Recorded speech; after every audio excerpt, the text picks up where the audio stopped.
In the heart of East Africa, in Kajiado, Laikipia, northern Uganda, and Tanzania's Arusha region, a silent revolution in education is unfolding. Grassroots Nest for Innovation and Change, GRIC, is bridging the learning gap, ensuring that no child is left behind. The COVID-19 pandemic deepened education inequalities, widening the gap between children from high and low-income families. Government e-learning solutions relied on digital devices, out of reach for many rural families. Without access to learning, countless children were left behind. Every child has a right to a good education, irrespective of where they come from, irrespective of gender, irrespective of ethnicity. And for us at GRIC then, we work with communities, we work with grassroots organizations, first and foremost ensuring that children go to school and succeed. We met with GRIC back in the year 2020. That was the time the country was on lockdown. We came up with a program called Manyatta-based learning program, where we mobilize children at the Manyattas homesteads so that we organize and have learning continue. After COVID-19 pandemic, schools were reopened, and we had to transition the Manyatta-based learning program to school. And that informed now the foundational skill in literacy and numeracy, specifically through the TaRL methodology, the teaching at the right level methodology, where now we give learners a 1 hour chance every day so that they get in contact with the teacher-learner conduct. Using the teaching at the right level methodology, children are grouped based on ability rather than age, making learning engaging and effective. We started with partnering with 5 primary schools. We identified 5 schools that we can support in literacy and numeracy. And support meaning that we will assess each learner in grade 3 to grade 5 to understand the level of comprehension and reading of each learner, using a methodology of teaching called TaRL, teaching at the right level. So they trained us, they trained the organization, the staff and everything, they built capacity of all of us. Then we identified the schools and we brought the teachers. We identified teachers in those schools that will be facilitating these remedial classes, and they were trained. When we started that work about 3 years ago, teachers could not understand what we were up to. Our partners are not teachers, that's the grassroots organizations. So it has been a long walk in terms of training, coaching, mentoring, and so forth. And I remember very well going to some of those schools, and once we assessed the kids, it was kind of feeling so depressed because their reading levels were just low. Kids could not even read, simple words, and they're in grade 5. Reading a sentence was something really a real struggle for many of them, for those who could be able to do it. And after lots of conversations and thinking and going to our philosophy, you start from the known, you go to the unknown. We started with Ma, that is the local language. Another, kind of conflict. The schools want kids to speak English and the teachers and everybody. So how do you then teach in a local language? But once they started seeing the results, that's when they bought the idea. TaRL program has really assisted this school. When I came in this school, we had a serious problem with the reading. You could find a learner in class 8, class 7, they cannot read a sentence. So it has assisted in making sure that at the lower classes, we are now trying to teach the learners, and you can see there is a lot of improvement. The learners can read.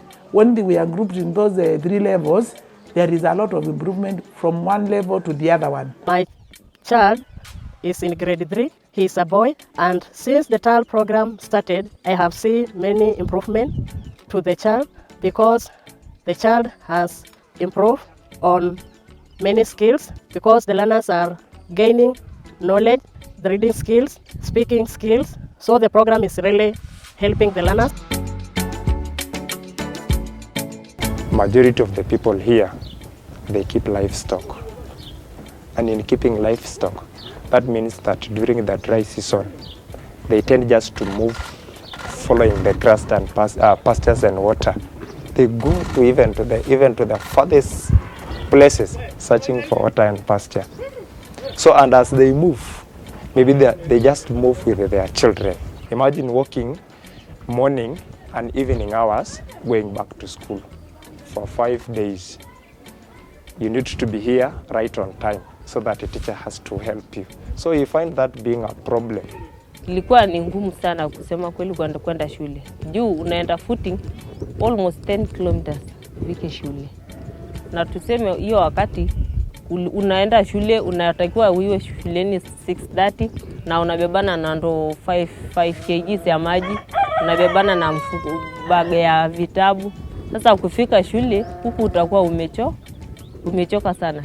Na hapo pia kulikuwa na wanyamapori sana. Juu unakutana na ndovu, unasikia ukijaribu kupita mahali ingine unasikia lion na kiroa mahali huko. My mom moved with a pastoralist. You move from one place to another. So me, because I'm in school, he left me with my grandmother. When I was grade 1, I was not perfectly on passing the exam. I came to grade 2, I started grade 3, 4, 5 passing. Because my teacher knew how to teach very well. The language of the catchment area here is Maa, and the majority of the learners here are from the Maasai community, so they are just the villagers. But now the problem with us is that these learners, they have got a problem in speaking mother tongue. Majority of them, even the few and the one Brighton Mailu, I think kwao nyumbani is from the Kambaland. So you see, that is why you see him being a little bit unique from the others. But now for the TaRL, that equity of the learners, that we don't have to, we are told to move at the pace of the learner. We cannot just say, oh, backbenchers. You either, if maybe kama umepata, that is it. Kama hujapata, it is upon you. No, TaRL doesn't allow that. We train the teachers either during holiday times or over the weekends. We train them on the TaRL methodology. After we train them, they go and cascade the training and the skills to the learners. The program is very, very rigorous. It's a boot camp and it's full of fun activities, a lot of songs, and in the process a lot of life skills like leadership building, and so forth. So once the kids get it, they are good to go. They don't stop. They don't stop reading. So this is where we are seeing that change. The grades, the reading levels, improving.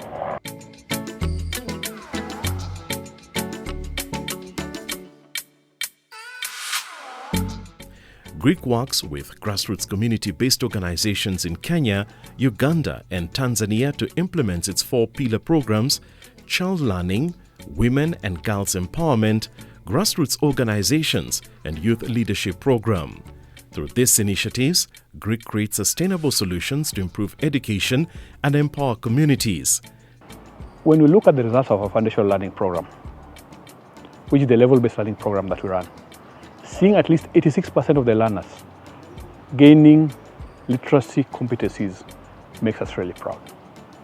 Because we know these children are in some of the worst conditions there could be. we know the challenges they face. But seeing 86% of them being able to gain literacy competencies, being able to read and understand stories, I mean, we are really proud of that achievement. We are also so inspired by the stories of change that we see, we feel in those communities.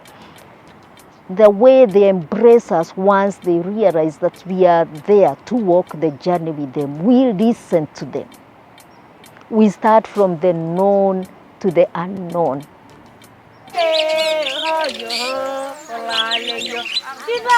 We decided to try out a community-based, child care in the middle of nowhere program to see how that would look like. Why was it important to us? That mother to go and herd the animals or to go to the river or to go to the market had to have her child on her back. It's taxing. And to relieve them of, that burden, we said, let's try it out. Let's take a risk and see how it's going to work. It's bushfire. Now, with every community saying, we want our daycare, early childhood, communities and centers. For the 0 to 3 years, we work under, we have community-based childcare activities. What we do is that we enable or work with caregivers to improve their caregiving abilities within their contexts. So how can they make the environment better for the nurturing care framework of a child? How can they be more responsive as parents? How can they make sure that their children are safe? Training ilikuwa mzuri, juu ilikuwa inahusu child development, venye mtoto ataweza develop. Juu sasa venye tumeanza hii daycare, najua mtoto anaweza sasa ataweza pata, tuseme ataweza pata akili huku, tuseme kuchangamka. Sasa mtoto kitamba aende PP1, hiyo kazi itakuwa rahisi sana kwa mwalimu. For the 3 to 6 years, which is now the ECCDE space, is just creating community-based ECCDE centers, because where we work, distances are vast. A learner travels on average 7 kilometers one way to access ECCDE centers. So what Greek has come and done is that we've created spaces within communities, of course working with communities, to identify spaces where we can put in community-based ECCDE centers.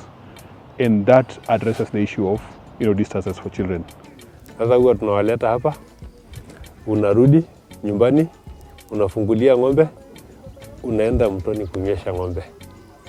Alafu tena unaongojea mbuzi unanywesha kama ni siku ya kunywesha. Alafu sasa ndio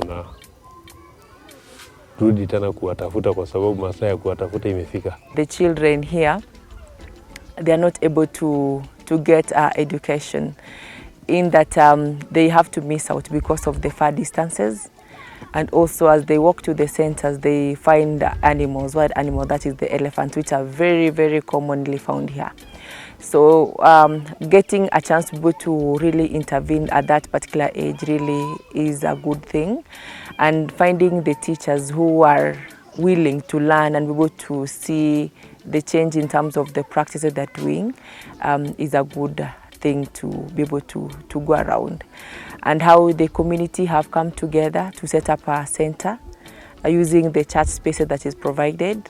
It shows how enthusiastic they are about the whole thing and how they are committed to the education of their children. For them to be able to work around, there's that bit of really having the grassroots organizations that are working closely with them, not only organizations but also the community, that are influential in any kind of intervention that you're going to bring about, to really support the initiative and work together, so that even if you're going to leave an area, we have left an impact that the community knows what quality is and they're able to demand for it. We started this school because our learners remain at home for a long time before they go to the school because of the distance and because of their culture. After 4 months of continuing with the school, then we meet with Ezekiel and show us this branch of Greek. We got the Greek helpers, which provide us with a lot of the playing material. Now the learning became more interesting because the material are plenty. Our work has been at the pilot stage. We have big dreams. we want to grow that work, and we are determined. And with, the more partners, local grassroots partners we partner with, the more communities that we are going to reach.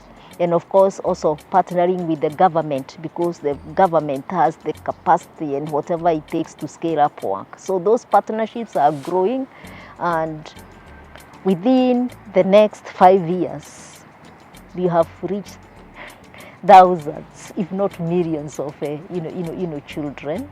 Since 2020, over 6,000 children have benefited and 250 facilitators have been trained to sustain the program's impact.